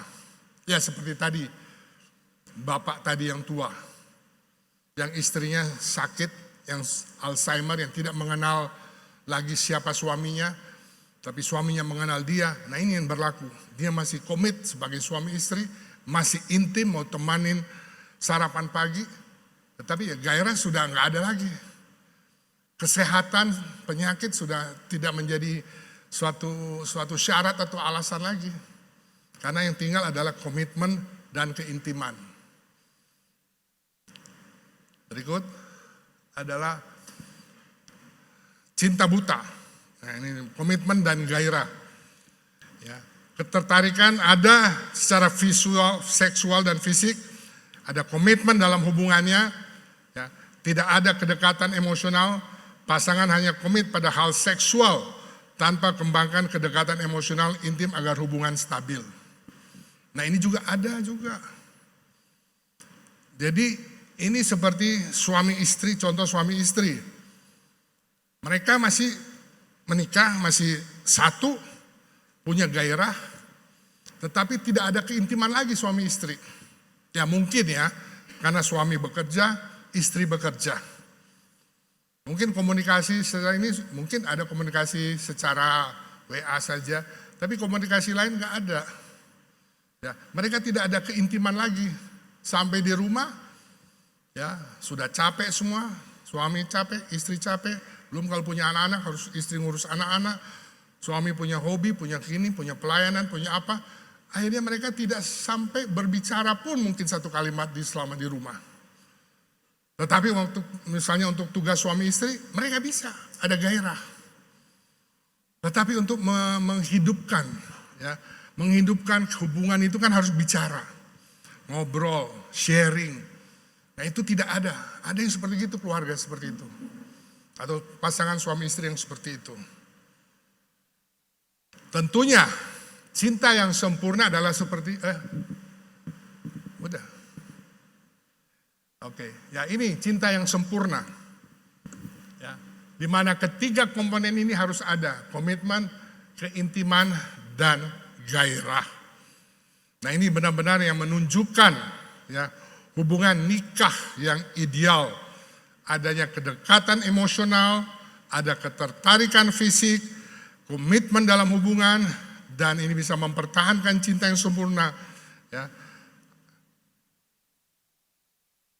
Memang mempertahankan cinta yang sempurna akan lebih sulit dari mencapainya. Kayak berperang, merebut lebih mudah daripada mempertahankan. Ya. Menikah itu cepat. Mau buat menikah misalnya, 2 bulan lagi mau menikah. Bisa persiapan semua hari pernikahan. What next? Mempertahankan pernikahan itu lain lagi ceritanya. Nah, inilah yang membuat satu pernikahan itu akan tangguh. Kalau di dalam pernikahan itu ada keintiman, ada cinta yang sempurna ini, ada gairah dan ada komitmen. Jadi kasih adalah dasar dari pernikahan. Mengenai bahasa kasih. Ya jadi ini bahasa kasih setiap orang mempunyai respons. Ya, respons yang berkaitan dengan bahasa kasih. Jadi ini disurvei oleh Gary Chapman. Ya, oleh Gary Chapman. Di mana dia bilang di sini bahwa bahasa kasih setiap orang berbeda. Ya, seseorang merasa dikasih kalau mereka merasa diperhatikan. Setiap orang beda diperhatikan. Ya, misalnya kalau si A, udah kasih uang aja udah cukup. Ya udah oke. Atau yang lain enggak, mesti diduduk dulu di sini atau diapain dulu. baru dia itu responsnya yang baik. Jadi setiap orang mempunyai bahasa kasih yang berbeda. Nah, ada 5 bahasa kasih yang ditemukan oleh Jared Chapman yang bisa dimiliki salah satu oleh seseorang atau mungkin ada beberapa yang dimiliki oleh seseorang. Mungkin saudara bisa melihat diri saudara sendiri, evaluasi. Saya kalau dibeginikan, saya lebih kayaknya ini bahasa kasih saya ini. Misalnya act of service, ya suatu pelayanan, layanan. Itu adalah membantu melayani kebutuhan seseorang, meringankan beban. Ya. Atau word of affirmation, kata-kata penegasan. Jadi misalnya yang tadi melayani kebutuhan seseorang itu, kalau seseorang diberikan tugas melayani, dia senang. Itu dia ini punya passionnya dia, gairahnya dia. Ya, tapi kalau dia nggak ada ini, susah untuk maksa. Ya mungkin dia bisa lakukan tapi terpaksa. Word of affirmation, kata-kata penegasan. Ya, itu bisa merupakan seperti ungkapan kasih sayang, ya, kasih perhatian, apresiasi, motivasi, mendengarkan. Nah, ada yang perlu misalnya saya menyuruh anak saya atau menyuruh istri misalnya. Ya. Nah, istri mempunyai bahasa kasih misalnya dia perlu dimotivasi. Ya, misalnya saya bilang, "Mah, tolong ke pasar beli ini." Ya, saya harus tambahkan supaya istri saya mau pergi dengan senang hati, saya harus memberikan dia suatu apresiasi, saya harus menyampaikan suatu motivasi kepada dia, nanti kalau pergi ke pasar begini, dan sebagainya. Ya, jadi setiap orang punya beda. Atau quality time, waktu yang berkualitas, kebersamaan, bercakap-cakap secara pribadi penuh perhatian. Ada orang yang tidak bahasa kasihnya ya seperti ini, jadi hal-hal yang berurusan dengan materi dia tidak ada di dalam diri dia, dalam bahasa kasihnya dia. Tapi pada saat kita mau meluangkan waktu ya untuk orang ini yang punya bahasa kasih quality time, nah itu adalah yang terbaik buat dia. Contoh saja seperti anak-anak kita, mungkin sebagian besar anak-anak itu begitu. Kita mungkin sebagai orang tua memberikan uang jajan atau uang kepada mereka, itu mereka memang perlu. Ya. Tapi sebenarnya mereka perlukan itu adalah waktu yang berkualitas dengan ayah dan ibunya. Itu rata-rata anak mempunyai bahasa kasih yang seperti ini. Mungkin demikian juga dengan suami atau istri. Memerlukan bahasa kasih yang seperti ini. Perlu duduk bersama, bercakap-cakap. Ya, kalau misalnya istri yang punya hal seperti ini, suami tidak mengetahui, memahami bahwa istrinya punya bahasa kasih yang dia ingin bercakap-cakap, ada waktu berkualitas, suaminya pergi melulu, ya olahraga kah, pergi kerjalah ke situ, tidak ada waktu untuk bersama istri untuk ngobrol sebentar ini. Itu berarti kita tidak menggunakan bahasa kasih kita, sehingga hubungan itu bisa akan longgar. Atau physical touch, ya sentuhan-sentuhan, ya, dipeluk, tepuk di punggungnya, misalnya seperti itu, ya dengan cukup oke ya. Just do it atau apa terus dipeluk, dia udah senang pegang sambil diminta tolong ambil itu sambil dipeluk, itu orang dia udah senang gitu seperti itu. Ya. Dan receiving gifts, nah, ini hadiah. Ya, ini mungkin semua istri langsung ya. Senang sekali ketika menerima hadiah, memikirkan hal yang disukai seseorang, memberi prioritas. Ya rata-rata wanita ya pasti senang kan. Ya contoh saya dulu waktu masih aktif dulu kerja ini, saya suka golf gitu ya, main golf. Nah biasa kan kalau udah urusan golf, biasa istri-istri suka ngapain golf sih, buang waktu begitu berlama-lama terus gini. Tapi kalau kita pulang bawa hadiah ya, bawa voucher walaupun harganya mungkin cuma 200.000, 300.000 voucher hero ya, voucher hero, atau bawa hadiah kipas angin, door prize, itu pasti udah nggak akan ditanya-tanya lagi tuh. Selesai itu. Tapi kalau nggak bawa apa-apa, kenapa gini? Kan begini, kan nanti begini. Banyak sekali alasannya. Nah, mau ini boleh kesaksian sedikit. Jadi ngomong golf. Ya mungkin menyimpang tapi ini berkaitan dengan keluarga. Kami dulu tahun berapa itu ya? 2006, 2007. Kakak saya waktu itu duta besar di Bulgaria di Eropa. Itu dia diterima bulan Agustus, terus sepupu-sepupu anak saya, sepupu-sepupunya pada janjian mereka sendiri bikin perjanjian sama anak kakak saya itu anak-anaknya. Supaya bulan Desember semua pergi ke sana, liburan ke sana. Singkat cerita, semua sudah harus bulan Oktober itu sudah harus booking, sudah harus beli tiket. Ya, nah kami itu ada berlima kan, waktu itu tahun itu berlima. Nah pada saat itu, pada momen itu tidak ada. Saya juga udah berhenti golf, katakan ya saya berhenti golf udah melayani Tuhan itu ya udah melayani tahun 2006 itu sudah saya dalam pelayanan, sudah berhenti golf dan pada saat itu anak-anak udah bilang Dedi ini kan sudah harus urus tiketnya harus ini semuanya. Saya bilang tunggu berdoa, ya saya bilang ya boleh katakan krisis cash flow. Ada uang, tapi uang itu sudah diplot untuk yang lain. Nah, sedangkan untuk ini, karena itu kan mendadak harus berangkat. Jadi cash flow-nya nggak match gitu saya bilang. Ya, nggak ada, belum ada dana untuk itu. Udah berdoa saja. Singkat cerita berdoa, sebenarnya anak-anak juga harus berdoa. Dan tiba-tiba ada yang menggantikan saya dalam posisi di perusahaan yang saya sebelumnya kerja. Itu dia memberikan undangan, Pak Yosef mau nggak ikut ini, ada undangan golf di Lipo Karawaci. Oke boleh, waduh saya udah lama nggak main nih, udah ambil aja Pak nanti kan pasti ini lagi. Ya golf itu ibarat naik sepeda kan, kalau misalnya udah lama nggak naik sepeda, ya seperti sekarang saya udah lama nggak naik sepeda pasti bisa gitu ya. Oke saya pergi main, nah di dalam, ada yang main golf sini? Sorry ya, jadi saya ngomong jadi sesuatu yang enggak. Ya jadi main golf ini, nah biasa dalam golf itu kan ada hadiah-hadiah. Ya seperti tadi door prize. Nah ini juga door prize, cuman door prize-nya mobil. Ya ada mobil apa kalau nggak salah Suzuki sedan, Suzuki Baleno atau Suzuki apa waktu itu. Terus ada Avanza. Itu Avanza yang baru keluar baru 2 tahun waktu itu 2006-2007 itu Avanza mau keluar. Jadi waktu keluar mau pergi ke lapangan main, ya sambil jalan saya pegang mobilnya, saya pegang begini, Tuhan jika ini adalah kehendak-Mu terjadilah buat saya. Saya hanya ngomong begitu, saya nggak berdoa, hanya afirmasi aja. Tuhan jika ini adalah kehendak-Mu, mobil ini buat saya, terjadilah.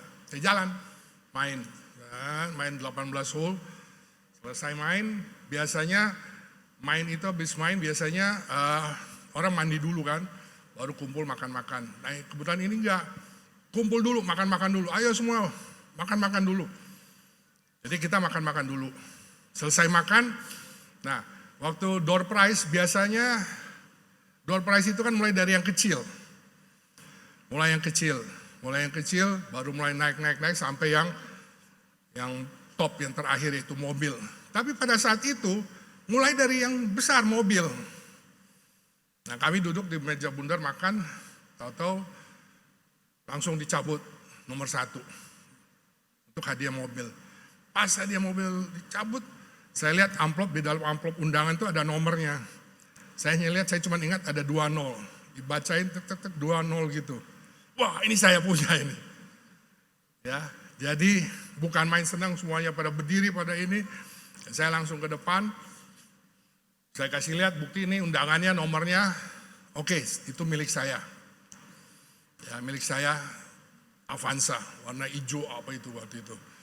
Nah, tapi ya saya terus berpikir, kok Tuhan kasih mobil ya?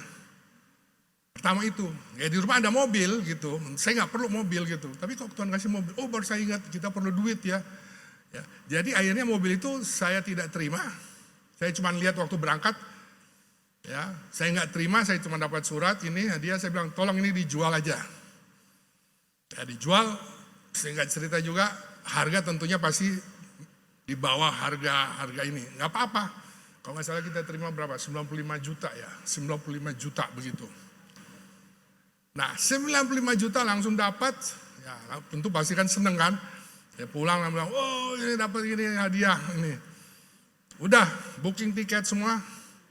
Kita di sana 1 bulan, jadi Natal pertengahan Desember sampai pertengahan Januari di Eropa. Pas habis 95 juta. Uang yang dapat itu, ya kita berlima kan, pas habis. Ya maksudnya habisnya sebenarnya karena ya kami karena di sana tentunya kalau hotel mahal kan, tapi karena tinggal sama kakak saya dan ini jadi, tapi itu bayar tiket, bayar itu makan pas habis. Nah, jadi di sini melihat bahwa Tuhan itu selalu menyediakan, dan juga dalam keluarga itu tadi iman kita tuh harus sama kepada Tuhan. Ya, jadi ini juga mengajarkan kepada anak-anak untuk berharap dan mengandalkan Tuhan. Jadi buat kami yaitu suatu kesaksian, dan saya saksikan juga pada jemaat, dan cuman saya bilang kalau kalian mau ini jangan di tempat parkir langsung saya senang nih ada motor ada mobil langsung tumpang tangan. Itu sudah ada plat nomornya, itu bukan milik. Itu sudah ada pemiliknya. Ya, tapi ini kan belum ada pemiliknya, masih kosong. Jadi bahasa kasih, ya, receiving gifts, hadiah, itu pasti akan senang semua orang. Siapa pasangan wajib mengetahui? Ya tentunya kita harus ketahui, dan juga diri kita ketahui, dan kita mengetahui juga pasangan kita. Ya, harus tahu. Jadi sekalinya saya hanya sampai di sini saja untuk bahasa kasih, karena yang selanjutnya ini penjelasan-penjelasan saya pikir saudara baca sendiri ya. Baca sendiri di rumah. Ya. Jadi ada bahasa kasih, tetapi harus ada tindakan kasih juga. Ya, jangan sudah tahu istri saya suka hadiah, saya nggak kasih hadiah gitu. Ya kan, sudah tahu dia sukanya permen, tapi saya kasihnya bukan permen gitu. Ya itu tadi mengenai quality time, ini penjelasan saja, jadi saudara bisa baca, saya tidak perlu baca. Jadi khusus yang ini saja, waktu yang berkualitas. Kita menyatakan kebersamaan bercakap-cakap secara pribadi ke pribadi dengan penuh perhatian. Tindakan kita tentunya kita harus menciptakan momen khusus, jalan-jalan, duduk-duduk atau melakukan sesuatu bersama, hadir. Ya, misalnya apakah sebagai pasangan suami istri yang sudah lama enggak ini, ajak fine dining misalnya ya ke tempat makan yang ini romantis, nah itu bisa itu quality time, atau juga sekali-sekali ngajak anak-anak gitu, quality time dengan anak-anak.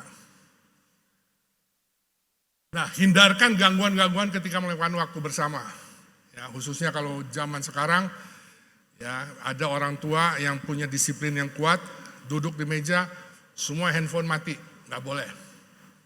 Ya, karena biasa kalau udah duduk meja kan, semua langsung pegang handphone semua. Mana ada quality time, semua lihat handphonenya. Oke, saya rasa itu saja yang ini sudah, ya, ini penjelasan saja dari yang 5.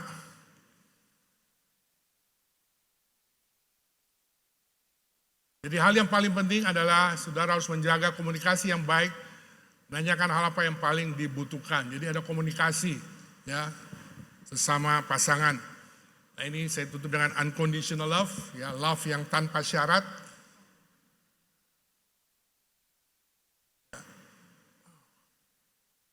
Kasih Allah yang tanpa syarat membutuhkan perlakuan baik kita kepada mereka yang menyakiti kita.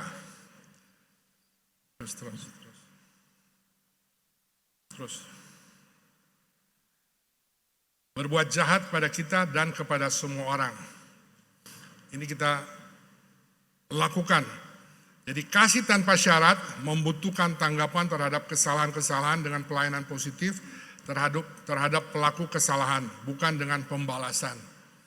Ya, jadi kita intinya berbuat baik, walaupun kita sudah disakiti. Ya, apakah ini bisa kita lakukan? Ya, misalnya saudara bertanya, bagaimana kalau saya sebagai istri, ya, misalnya kebanyakan yang kena KDRT kan istri. Apakah saya harus menunjukkan kasih tanpa syarat? Tetap mengasihi suami saya sudah dipukulin. Karena KDRT itu tidak hanya fisik, ada juga psikis. Jadi diteror istrinya, ditakut-takutin. Ya, kalau secara fisik kan ya dipukul, ditendang, itu fisik.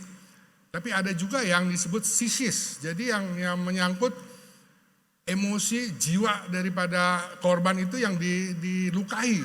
itu juga bisa dimasuk dalam KDRT. Dan juga yang ketiga adalah KDRT dalam seks misalnya, bisa juga.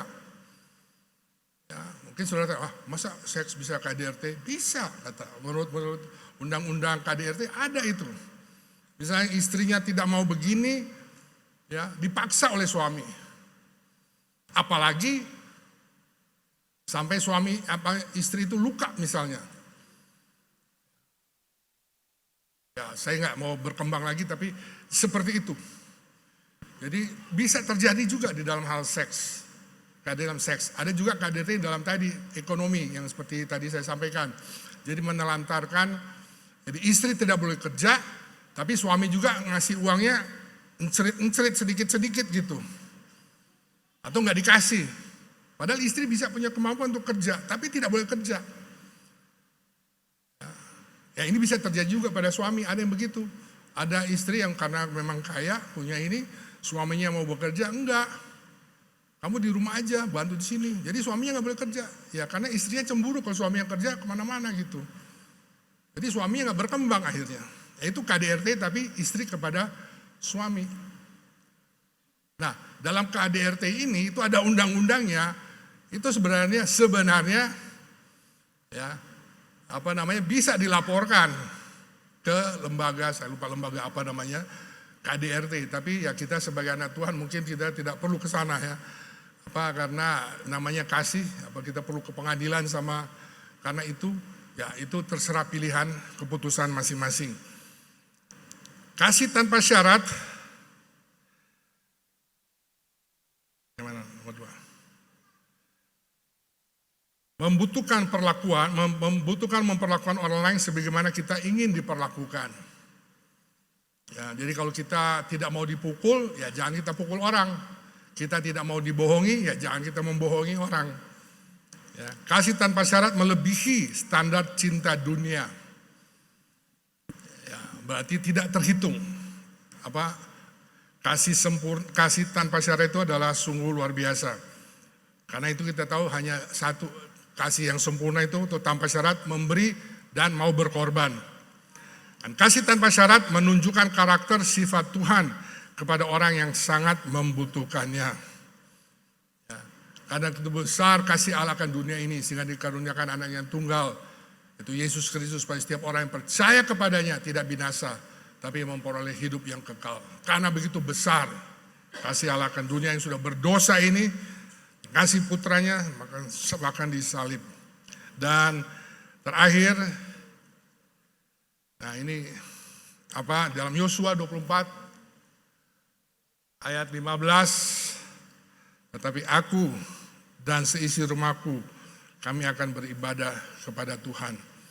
Nah tentunya di dalam pernikahan sudah menikah, kalau sudah ada keluarga, sudah ada anak-anak, ya tentunya akan ada masalah. Ya kalau kita lihat dalam keluarga selalu ada prioritas ini. Suami istri punya prioritas masing-masing, ya ini sebagai survei yang didapat. Kalau suami lebih mengutamakan pekerjaan, hobi, anak, istri lebih memperhatikan anak, pekerjaan rumah tangga, baru suami yang terakhir. Benar gak sih itu? Suami itu terakhir. Bisa itu. Ya saya ya sama seperti ini. Kalau istri saya karena udah punya cucu nomor 1. Walaupun saya lagi gak enak badan sakit atau apa, cucu ini pergi dia ke ini cucu. Ya saya di rumah sendiri ya. Bilang apa gitu. Ya, jadi memang ini kalau lihat ini istri memang suami itu ya berbahagialah suami-suami kalau yang suaminya istrinya ditaruh di nomor 1 suaminya ya. Tapi ini hasil survei, suami itu yang terakhir. Pertama anak atau cucu, pekerjaan rumah tangga, baru suaminya. Tentunya sebagai ini sedikit my parenting ya, yang benar adalah prioritas kita adalah Tuhan, pasangan, ya, anak, dan baru pekerjaan pelayanan. Ya, kami dulu pernah punya gembala sidang, mungkin pernah tahu Pak Curtis Myers, ya Pastor Myers, anaknya sekolah di Jakarta International School, orang Amerika. Terus karena pendidikan di sana kurang tepat lah, Sehingga diputuskan daripada anaknya ini akan terjerumus ke dalam suatu pergaulan yang tidak baik, akhirnya mereka memilih mengutamakan anaknya. Ya, utama anak, jadi mereka meninggalkan pengembalaan mereka di gereja kami itu di Jakarta waktu itu. Pulang ke Amerika supaya anaknya bisa di sekolah di balik ke Amerika dan bisa mereka perhatikan.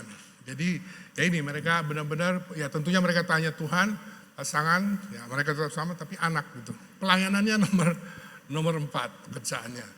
Keluarganya yang diutamakan. Oke. Udah. Ya tentunya kita semua tahu ya, pria dan wanita itu kan berbeda ya. Ya sudah berbeda tentunya semua ya. Jadi ya ini fenomena pria, fenomena wanita. Ya, pergumulan akan terjadi selalu dalam pernikahan. Pernikahan yang baik dan tangguh dan bahagia adalah langkah pertama untuk parenting yang sehat. Kalau hubungan suami istri baik, kuat, kokoh, ada kesatuan, itu akan menjadi modal utama di dalam kita mengasuh anak-anak kita. Jangan sampai nanti anak-anak bisa melihat kelemahan bapak ibunya, oh dia tahu kalau urusan ini ke ibunya, urusan ini ke bapaknya. Ya, terus suami istri nggak saling kasih tahu juga misalnya. Ya, misalnya anak sudah minta uang sama bapaknya, minta juga uang yang untuk yang sama kepada ibunya gitu. Bisa begitu. Ya, tetapi pernikahan yang baik, tangguh dan bahagia sekali lagi adalah langkah pertama untuk kita bisa mengasuh parenting yang sehat kepada anak-anak kita. Ya ini saya saya ini dari buku daripada Ed Young. Ya, Ed Young. Ya mungkin ada banyak perintah pernikahan, pasti banyak ya. Nasihat-nasihat banyak, mau 121 juga ada. Ya satu ya paling supaya bahagia dan tangguh ya itu tadi Efesus 5 tadi itu ya itu sudah atau di Kolose. Nah itu tapi ini 10 perintah pernikahan. Kunci kebahagiaan dan ketangguhan suami istri. Ya, tidak hanya tangguh tapi juga bahagia.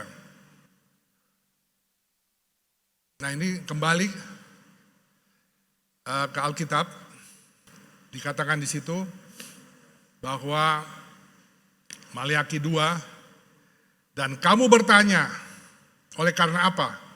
Oleh sebab Tuhan telah menjadi saksi, Tuhan telah menjadi saksi antara engkau dan istri masa mudamu yang kepadanya engkau telah tidak setia. Padahal dialah teman sekutumu dan istri seperjanjianmu. Bukankah Allah yang esa menjadikan mereka daging dan roh? Dan apakah yang dikehendaki kesatuan itu? Keturunan ilahi.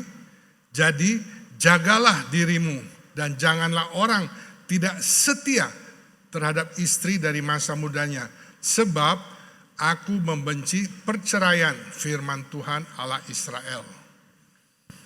Ya, jadi ini sudah suatu firman yang Allah berfirman bahwa memang Allah itu membenci perceraian. Kalau sampai orang bercerai, ya itu seperti menyakiti hati Tuhan, melanggar firman Tuhan. Tapi orang bisa ini, ya seperti dalam 10 hukum Allah, jangan mencuri. Tetap aja ada yang mencuri, ada yang korupsi, dilanggar. Hormatilah orang tuamu, semua tahu. Ya, tetapi tetap aja ada yang baik masih kecil, nggak menghormati anak-anak, baik yang sudah married, seperti ini, udah dewasa, tidak menghormati orang tuanya, ada juga. Ya, tentunya daripada itu semua, ya pasti setiap sebab akan ada akibatnya. Setiap sebab akan ada akibatnya. Sehingga di dalam setiap pelanggaran, ya kita tidak tahu, saya bukan Tuhan, karena itu adalah firman Tuhan sendiri yang disampaikan bahwa Allah sungguh membenci akan perceraian.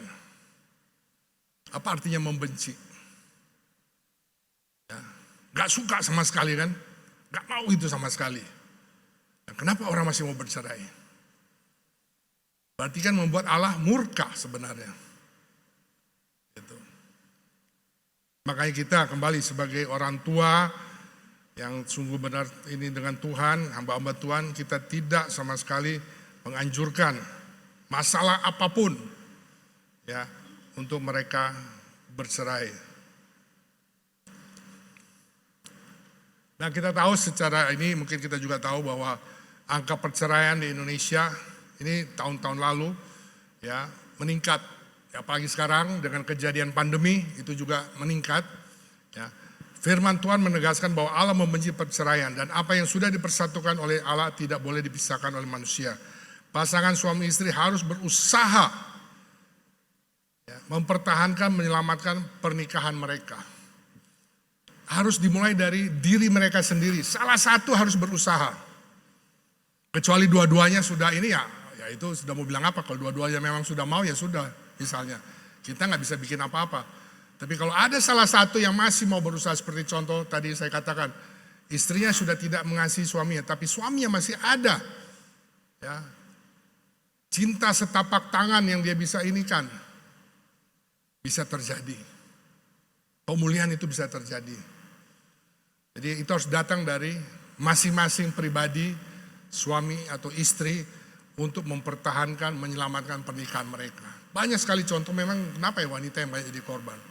Ya, ada suatu contoh juga suaminya pulang malam, ya istrinya nungguin, udah istrinya nungguin pulang malam, istrinya harus masakin, habis masakin lain kali dimarahin, dipukulin. Ya, sampai ada lain kali suaminya pulang malam, dibuka pintu malah istrinya dimarahin karena dia pulang mabuk-mabuk, istrinya udah kamu tidur di luar. Tapi istrinya tetap bertahan. Ya, ini beberapa kesaksian kami dengar sendiri. Tapi istrinya terus bertahan, berdoa, tetap dia ikut ibadah doa gereja, dia tetap berdoa. Memang perlu proses, perlu ketahanan ya, ketangguhan diri dia pribadi untuk menghadapi itu. Karena dia masih mengasihi dan dia mempertahankan janji nikahnya. Dan bagi Tuhan tidak ada mustahil. Memang untuk segala sesuatu ada waktunya. Ya, segala sesuatu ada waktunya kata firman Tuhan. Mungkin bagi dia cukup lama, kalau nggak salah hampir 2 tahun itu dia begitu menderita seperti itu. Tapi akhirnya dipulihkan. Prinsip dasar membuat cinta kasih bertumbuh dewasa, ya kita ucapkanlah berkat, bersikaplah terbuka dan akuilah kesalahan, ubahlah diri Anda sendiri, bukan mengubah pasangan Anda. Perubahan itu harus datang dari kita sendiri. Kehidupan pernikahan yang dewasa, nah di sini mature, motivated, attentive, tender, understanding, respectful, excited. Ya, mempunyai motivasi yang kuat, mempunyai perhatian, mempunyai kelemah lembutan, mempunyai pengertian, menaruh respect, menghargai, mempunyai gairah dan semangat. Nah inilah kalau yang tadi dikatakan bagaimana sih mengukur kedewasaan seseorang.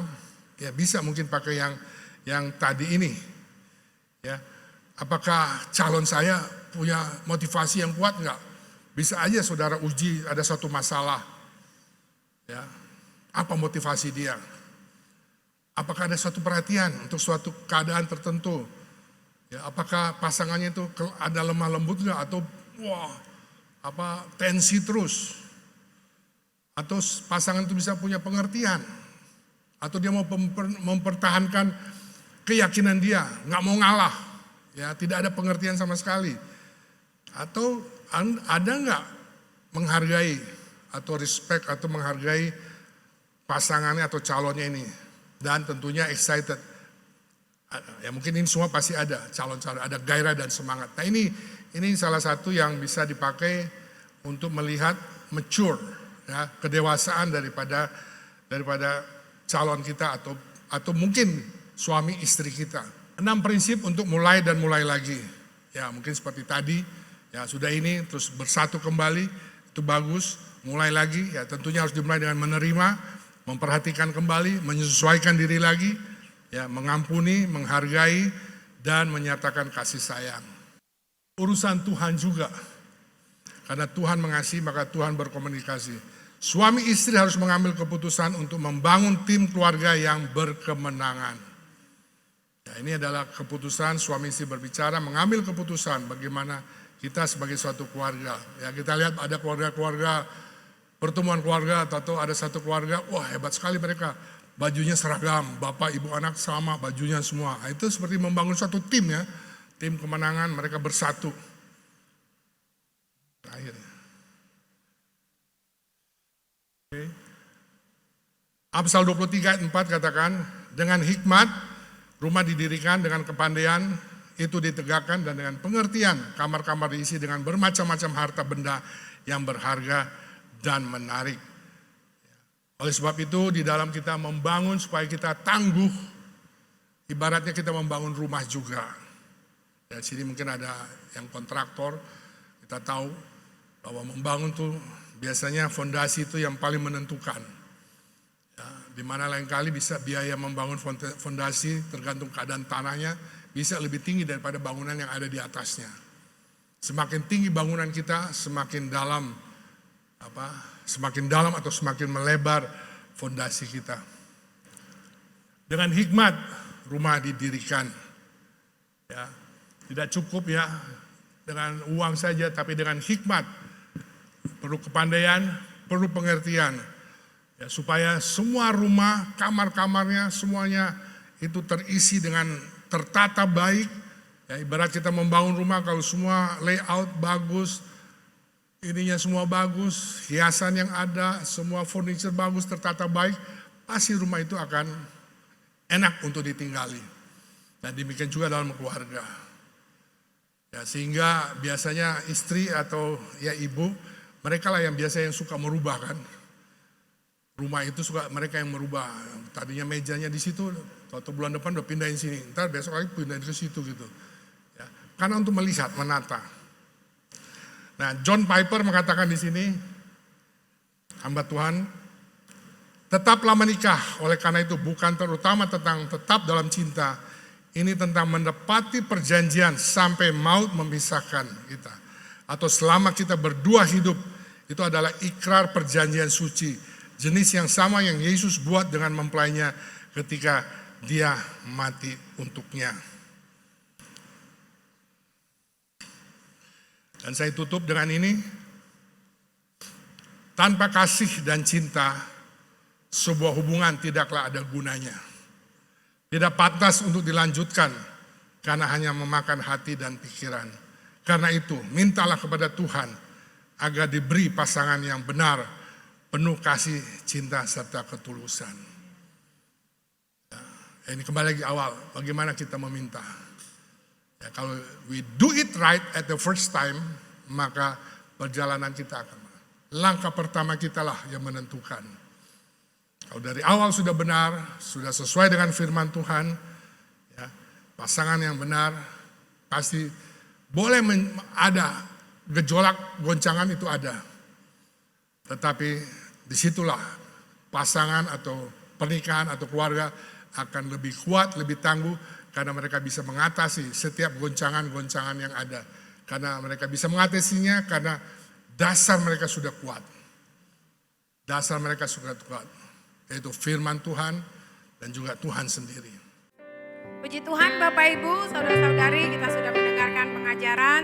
Terima kasih buat Bapak Ibu yang selalu antusias untuk selalu diperlengkapi dengan pengajaran yang luar biasa. Mari kita datang kepada Tuhan, kita katakan pujian ini kepada Tuhan. Sebab Kau layak. Kurang naik kan? Dari mana ini?